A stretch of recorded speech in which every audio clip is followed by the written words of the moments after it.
My name is Sophia Langford. I'm 31 years old.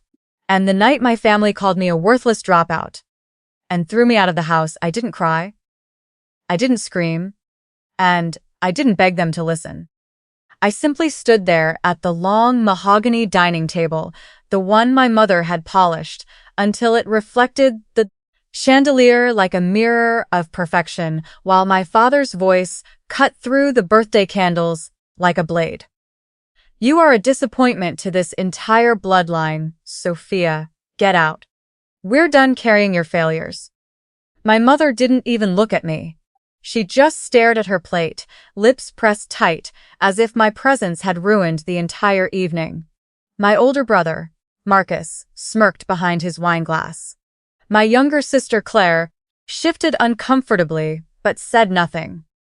I felt the words land heavy in my chest. But something inside me had already gone very still. I looked my father straight in the eyes. The man who had spent 35 years as one of the most respected corporate lawyers in Chicago. And I said the only thing that felt right in that moment. Okay. That was it. No explanation, no defense, no tears, just one calm, quiet word. I picked up my small black clutch from the chair, turned around, and walked out of the house I had grown up in without looking back. The heavy front door clicked shut behind me, like the final period on a chapter I had never wanted to write. By the time I reached my car in the driveway, my hands were steady. I sat there for maybe 2 minutes, staring at the house through the windshield, watching the warm light spill from the windows where my family was probably already trying to pretend the dinner could continue normally. I didn't cry then either. Instead, I drove away into the Chicago night, and by sunrise the next morning, I had already made the decision that would change everything. I would disappear from their lives the same way they had always made me feel. Invisible. But here's what they didn't know that night. While they were calling me worthless, I had already built something real, something quiet. And for years, I had been an unseen thread holding their perfect image together. If you've ever sat at a family table and felt like a stranger in your own home, if you've ever been told you were the problem simply for choosing a different path, then stay with me. Because this story doesn't end with me walking out that door. It only begins there. And 3 months later, the same people who threw me away would be choking on the truth they refused to see. I grew up in a beautiful brick house in Lincoln Park, Chicago, the kind of home that looked perfect from the outside and felt suffocating on the inside. My father, Richard Langford, was a senior partner at one of the biggest law firms in the city. My mother, Eleanor, was a tenured literature professor at Northwestern. They didn't just value success, they worshipped it as long as it followed their exact definition. Marcus, my older brother, was the golden child. Straight A's, debate team captain, Ivy League bound. Claire, my younger sister, was the charming one, piano recitals, student council, always saying the right thing at the right time.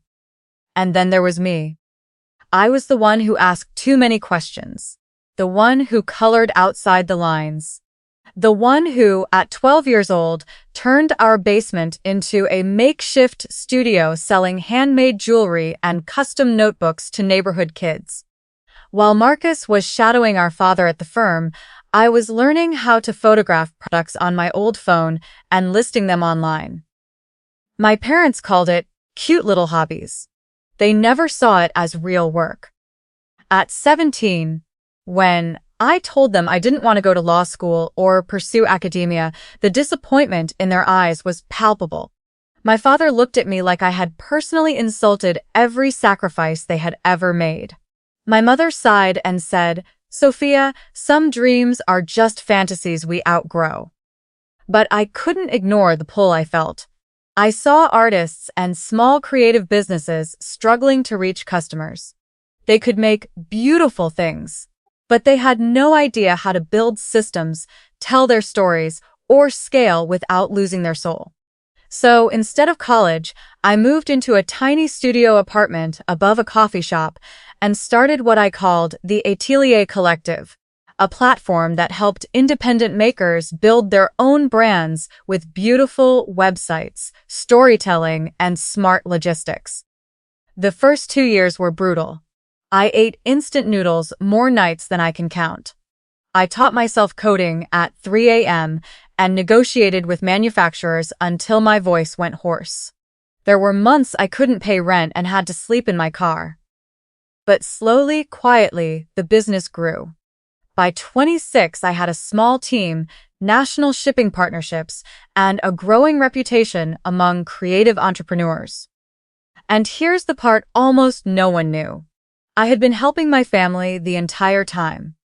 When my father's firm had a major lawsuit that threatened his reputation, I quietly paid for specialized consultants through a third party.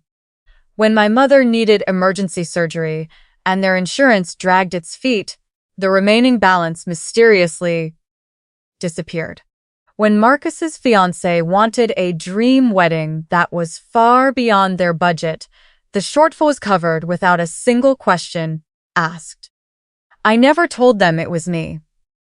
I thought if I proved myself through actions instead of words, one day they would finally see me. I was wrong. They didn't want the truth. They wanted the version of me that fit neatly into their story, the obedient daughter who followed the approved path. Anything else was a threat to their carefully built world. Looking back now, I realize I spent years shrinking myself so they could feel tall. But that night at my father's 60th birthday dinner, something finally broke inside me. Not in anger, but in clarity. I understood that no amount of silent support would ever be enough if they had already decided I was the failure. So when my father raised his voice and my mother looked away, I made a promise to the younger version of myself who had tried so hard to be enough. This time, I would choose me first. I still remember the exact day I told my parents I wasn't going to college. It was a rainy Tuesday afternoon. My father was sitting at the head of the dining table reviewing case files. My mother was grading papers with a cup of tea beside her. I stood there with my acceptance letters in my hands and said, I wanted to build something, instead of studying something. The silence that followed was louder than any shouting.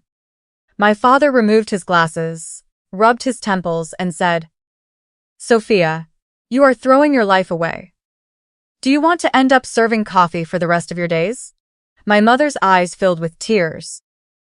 Not because she feared I would struggle, but because she feared what the neighbors and relatives would say. That night, I packed a suitcase and moved into a 300-square-foot studio with a leaky roof. I worked 3 part-time jobs while building my platform from scratch. I learned everything the hard way.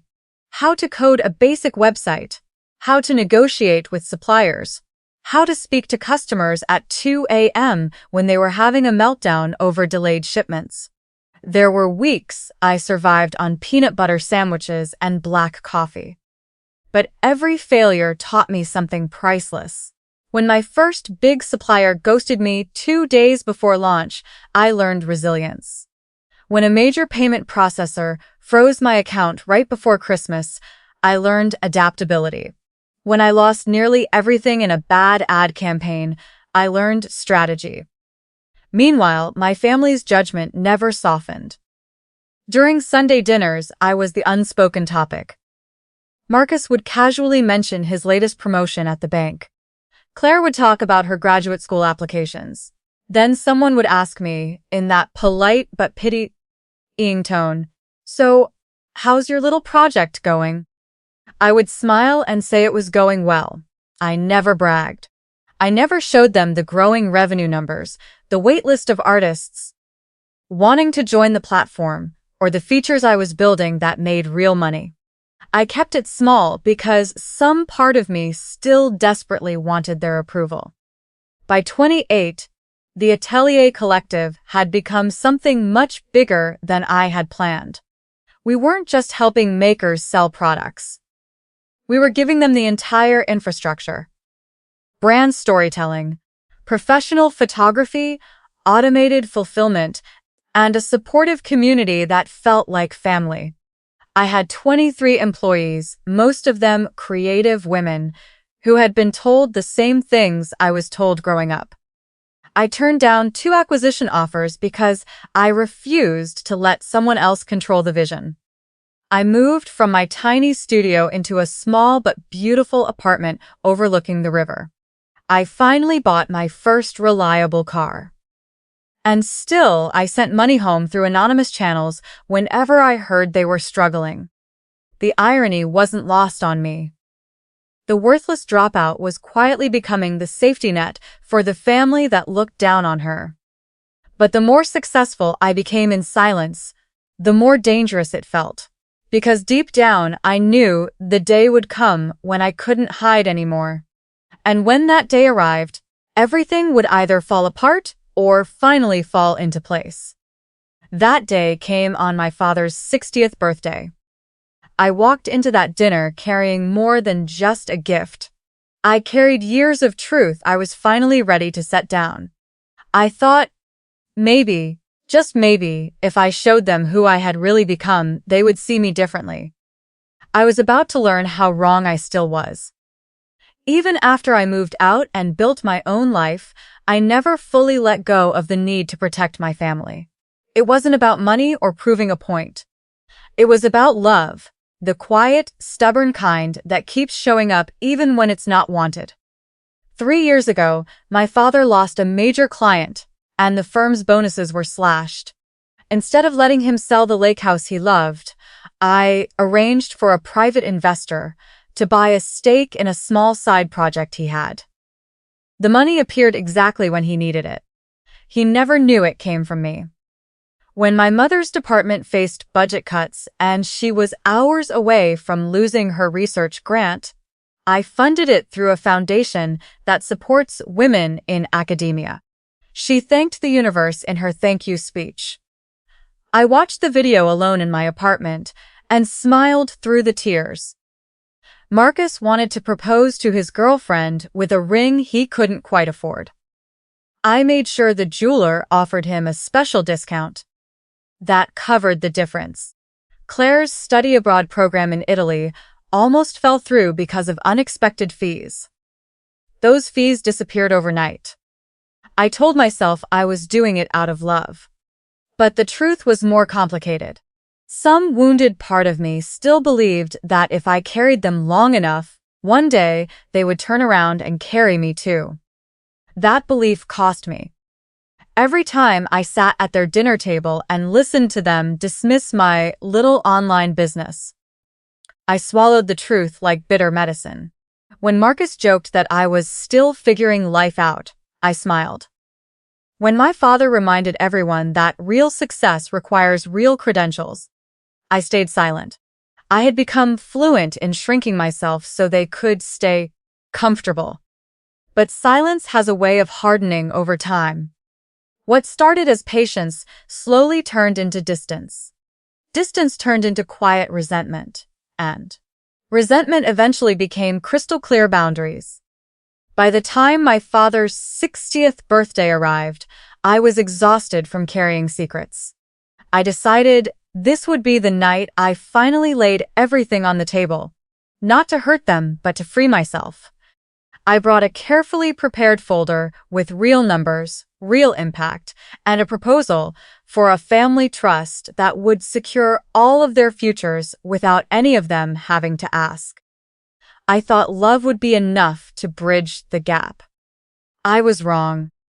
That evening, as I watched my family laugh and celebrate my father under the soft glow of string lights, I felt both love and sorrow. Love for the people who raised me. Sorrow for the version of myself they could never accept. When dessert was served, I placed the folder beside my father's plate and said softly, "Dad, I have something I've been wanting to share with all of you." The shift in energy was immediate.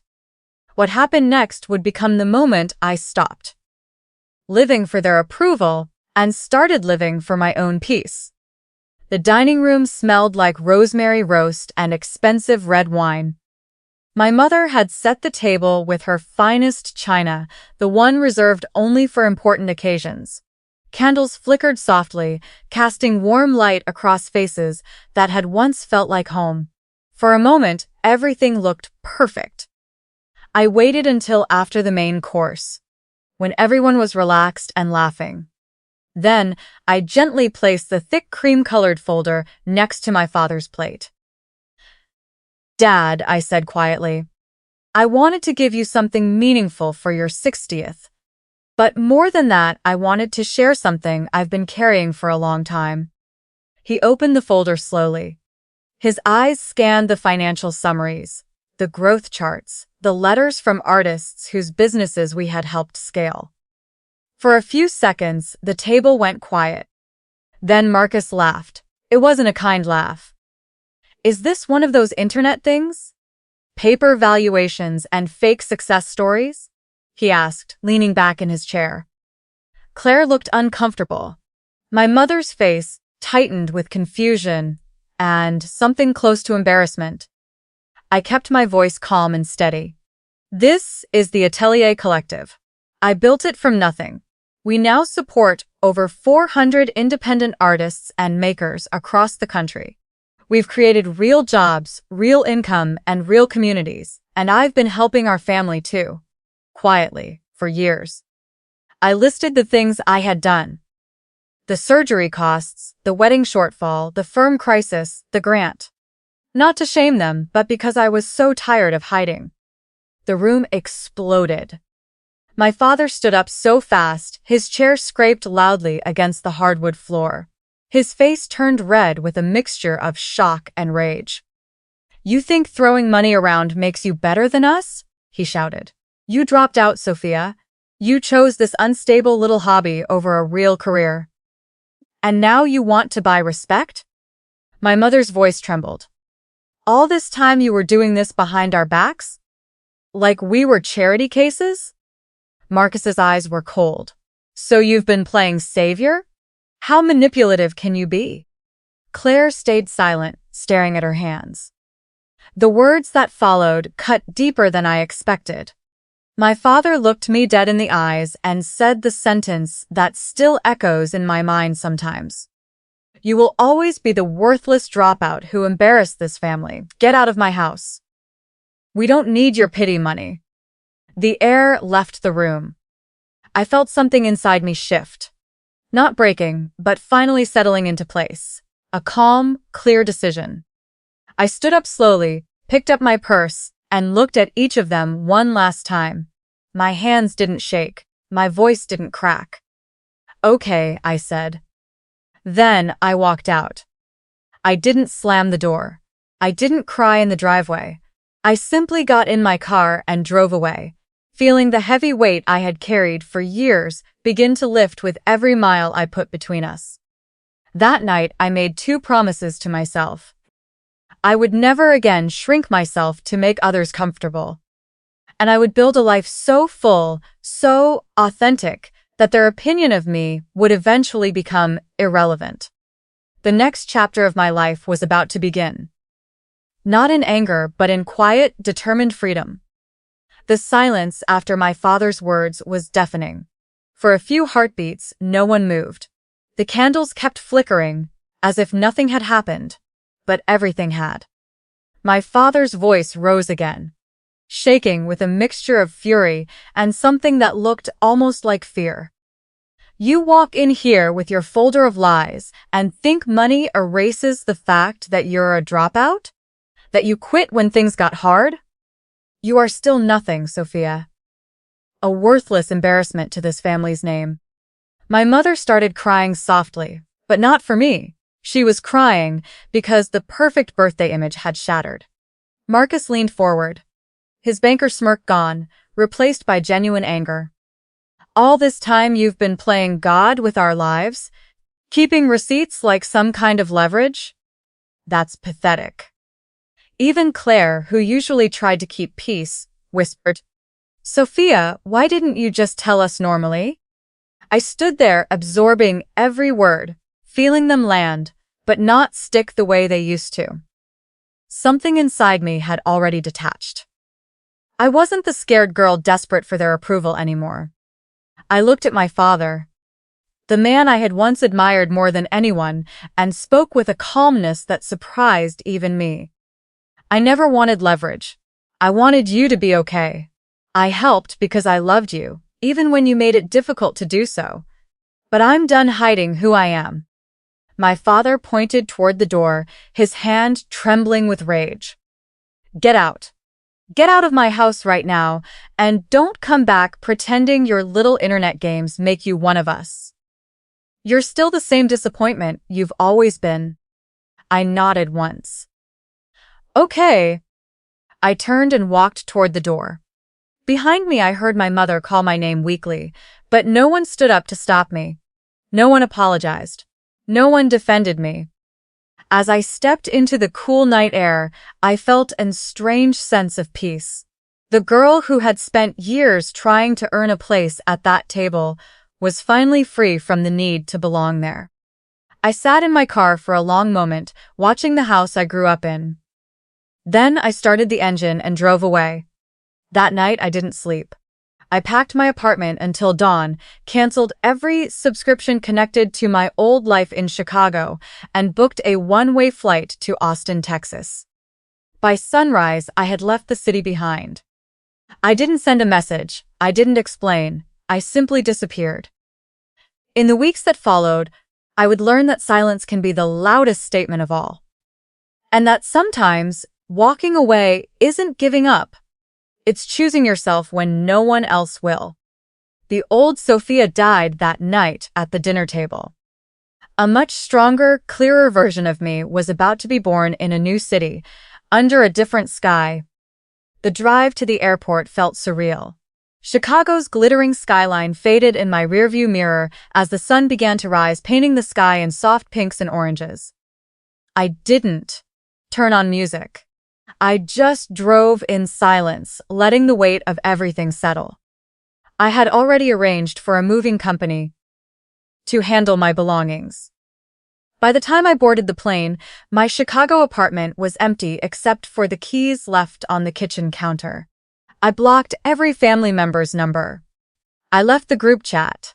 I even changed my email address for personal correspondence. It wasn't done in anger. It was done in protection, protecting the new life I was finally ready to build. Austin welcomed me with warm air and wide-open skies. I had quietly bought a small restored bungalow in a quiet neighborhood the year before, telling myself it was just an investment. Now it became my sanctuary. I spent the first week painting walls soft white, unpacking boxes of books and art pieces made by the creators I supported, and turning the backyard into a peaceful garden. I adopted a gentle rescue dog named Luna, a golden retriever mix with kind eyes, who seemed to understand I needed quiet company. Every morning we walked the neighborhood as the sun came up. Every evening I sat on the back porch with a cup of tea, listening to the cicadas and feeling my nervous system finally begin to relax. I didn't check my old phone. I didn't wonder what they were saying about me. For the first time in years, I allowed myself to breathe without carrying the emotional load of my family's expectations. But healing isn't linear. Some nights the old voices still whispered, "You're nothing. You're a disappointment. You'll fail without us." I learned to answer them gently but firmly. I am safe. I am enough. I am building something real. I leased a bright studio space downtown and slowly started hosting small, intimate workshops for women. Creators who reminded me of my younger self, talented, scared, and told their dreams were unrealistic. The first workshop had 8 people signed up. 23 showed up. Teaching them, watching their eyes light up when they realized they weren't alone, healed something deep inside me.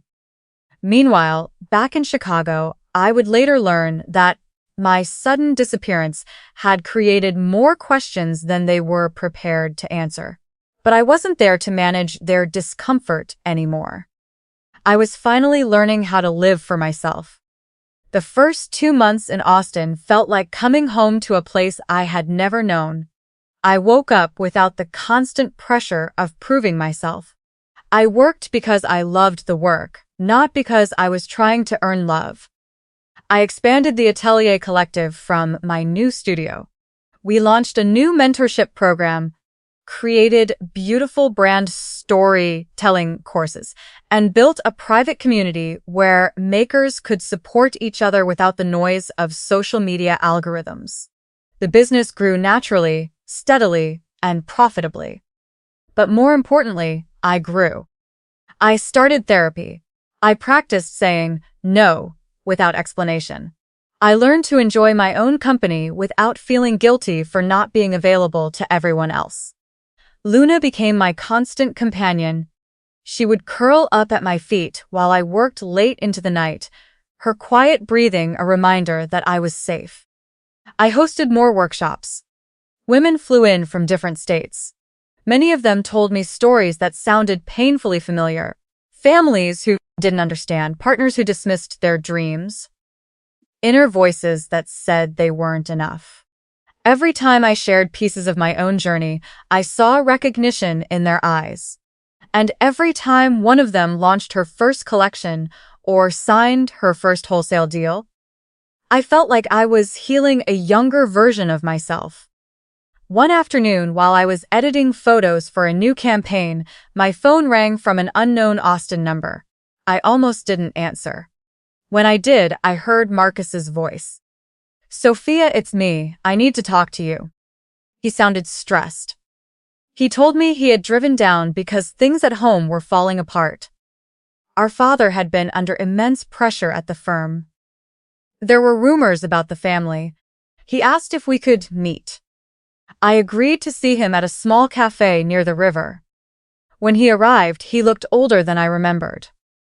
The usual confidence was cracked. He started with small talk, then quickly moved to the real reason he came. He needed financial help, a bridge loan for a deal that had gone wrong. I listened quietly, stirring my coffee. Then I asked him one simple question. "Did you come here to apologize for what happened that night, or just to collect?" The silence that followed told me everything I needed to know.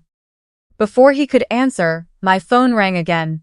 This time my CFO, calling about a 7-figure partnership deal we were closing. I put it on speaker without hesitation. Marcus heard every detail, the numbers, the strategy, the confidence in my voice. When I hung up, he stared at me like he was seeing a stranger. I looked him in the eyes and said, "I'm not doing this anymore, Marcus. No more secret rescues, no more hiding. If you want a relationship with me, it has to be built on respect, not convenience."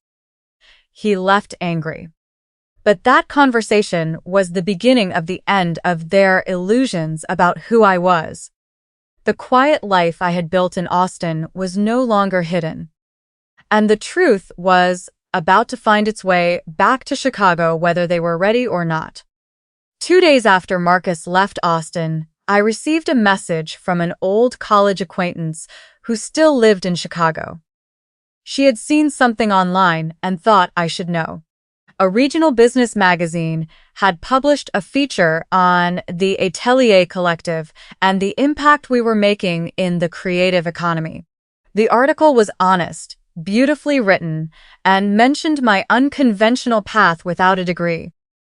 It spread faster than I expected. First locally in Austin, then shared by influencers in the maker community, and eventually picked up by larger entrepreneurship platforms. A popular podcast reached out for an interview. I accepted, speaking calmly about building systems for creatives, the importance of authentic storytelling, and how non-traditional paths can create real value. I never mentioned my family, not once. But the story found its way back anyway. 3 weeks after I had walked out of that birthday dinner, Marcus apparently told them everything he had seen and heard in Austin. The numbers. The team. The respect I had earned in my industry. The fact that the worthless dropout had built something substantial while they weren't looking. The reaction, from what I later heard, was chaos. My father became unusually quiet at first, then defensive. My mother started calling numbers I had blocked. Claire sent a long message that I read but didn't reply to immediately. They were struggling to reconcile the image they had of me with the reality that was now public. Meanwhile, I kept living. I expanded the workshop schedule. I planted lavender and rosemary in my garden. I took Luna on long hikes outside the city. I dated a kind architect who respected my boundaries and never made me feel small. For the first time, my life felt like it belonged to me. Then came the real twist. A major manufacturing innovation summit in Chicago, the same one my father had attended for decades as a keynote sponsor through his firm, invited me to speak as the closing presenter. The title of my talk? Building Legacy Without Permission. Success Beyond Traditional Credentials. I accepted. Not for revenge, but because it was time the truth had a bigger stage than our family dining room. When the invitation email arrived, I sat on my back porch with Luna's head in my lap and smiled softly. The little girl who was once told she would never amount to anything was about to step onto a stage in her hometown, invited by the very industry that had once looked down on her. The circle was closing. But this time, I wasn't walking in as the disappointment. I was walking in as myself. The article and podcast appearance created a ripple effect I hadn't fully anticipated.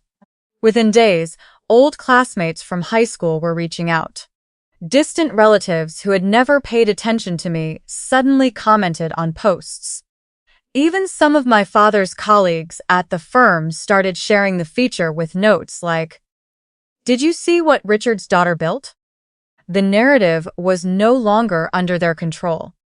My father, who had spent decades preaching about the absolute necessity of elite education and traditional career paths, suddenly found himself answering uncomfortable questions at the office. People who once nodded along when he criticized unrealistic dreamers were now praising the very example he had dismissed at home. Marcus's carefully constructed image also took a hit. Word spread that the successful older brother had needed financial help from the sister he had mocked. His promotion at the bank was quietly delayed. Claire, for the first time, began pushing back against some of the family's long-held stories about me. But the biggest moment came when the summit invitation became public. The same organization my father had been associated with for over 20 years was now featuring his dropout daughter as the closing keynote speaker. The irony wasn't lost on anyone in Chicago's professional circles. My mother left me a voicemail, her voice tired and shaky, saying the family needed to talk, that things had gotten out of hand, that my father was struggling with stress. I listened to it twice, then deleted it without replying. I flew back to Chicago the day before the summit. I stayed in a quiet boutique hotel instead of reaching out to family. The night before my talk, I stood on the hotel balcony looking at the city lights and felt no fear, only clarity. The next morning, I walked onto that stage in a simple but elegant cream dress, wearing the confidence I had earned through years of quiet work. The auditorium was full. I saw my father in the third row, sitting stiffly beside my mother. Marcus and Claire were a few seats away. When the moderator introduced me as a visionary entrepreneur who had built a multi-million-dollar platform without following conventional rules, the applause was genuine. I didn't look directly at my family during the talk. I spoke from the heart about resilience, the courage to choose your own path, and the danger of measuring people by credentials instead of character. I shared stories of the makers I had helped. I talked about the power of building in silence until your work speaks louder than words. When I finished, the standing ovation was thunderous. My father did not stand at first, but the people around him did. And eventually, the wave of applause pulled him to his feet. That moment wasn't about winning. It was about truth finally standing tall in a room where it had once been denied. After the keynote, the director of the summit, a kind man in his late 50s, publicly thanked me and then turned to my father with a warm smile. "Richard, you must be incredibly proud of your daughter." The look on my father's face in that moment is something I will never forget. It wasn't dramatic anger. It was something quieter and sadder. The expression of a man watching his carefully built worldview crumble in real time. Later that afternoon, my family asked to speak with me in a private lounge. I agreed. We sat in a small room with large windows overlooking the city. My father spoke first, his voice unusually quiet. "I was wrong, Sophia. I didn't understand. I let my pride blind me." My mother cried as she apologized for choosing comfort over truth for so many years. Marcus admitted he had felt threatened by my success because it challenged everything he had built his identity on. Claire told me she regretted staying silent that night at dinner. I listened to every word. I believed some of it. But I had changed too much to go back to the old patterns. I told them gently but clearly, "I forgive you. But forgiveness doesn't mean returning to the way things were. I'm willing to have a relationship with boundaries. Limited contact, no more financial entanglement, no more criticism of my life choices. Respect is no longer optional." My father nodded slowly, looking older than his 60 years. For the first time, he didn't argue or try to regain control. He simply said, "I understand." We didn't hug. There were no tears or cinematic reconciliation. Just a quiet acknowledgement that things would be different from now on. I flew back to Austin the next morning feeling lighter than I had in years. In the months that followed, small changes happened. My mother started sending gentle messages about her garden. Claire volunteered her legal skills for our nonprofit scholarship program. Marcus sent a handwritten letter, the first real apology without excuses. My father wrote short notes once a month, careful and humble, trying to learn a new way to relate to me. I answered when I wanted to. I protected my peace when I needed to. The little girl who once desperately wanted to be chosen had finally chosen herself. And in that choice, I found a kind of freedom I never knew was possible. Back in Austin, life continued its gentle, beautiful rhythm. The workshops grew. The platform expanded. Luna and I took longer walks as the seasons changed. I planted a small vegetable garden and hosted intimate dinners with new friends who celebrated me exactly as I was. One quiet evening, I stood barefoot on the back porch, watching the sunset paint the sky in soft gold and lavender. Luna lay at my feet, breathing peacefully. In that moment, I thought about the girl who once said, "Okay," and walked out of her family home with nothing but her dignity. I no longer saw that night as a loss. I saw it as the beginning of my real life. The real victory wasn't the success, the money, or even the public recognition. The real victory was learning that my worth was never something I had to earn from other people. Especially not from the ones who were supposed to love me unconditionally. If you've ever been called a failure by the very people who benefited from your strength, if you've ever had to choose between staying small to keep the peace or growing into who you were meant to be, I see you, I understand you, and I promise you, choosing yourself is never the wrong decision. Type the word boundaries in the comments if this story touched something deep inside you. I read every single one. Remember, your peace is priceless, your path is valid, And sometimes, the bravest thing you can do is say, okay, and walk toward a life that finally chooses you back. Thank you for being here with me. This is Sophia Langford, signing off with a full heart and an even fuller life.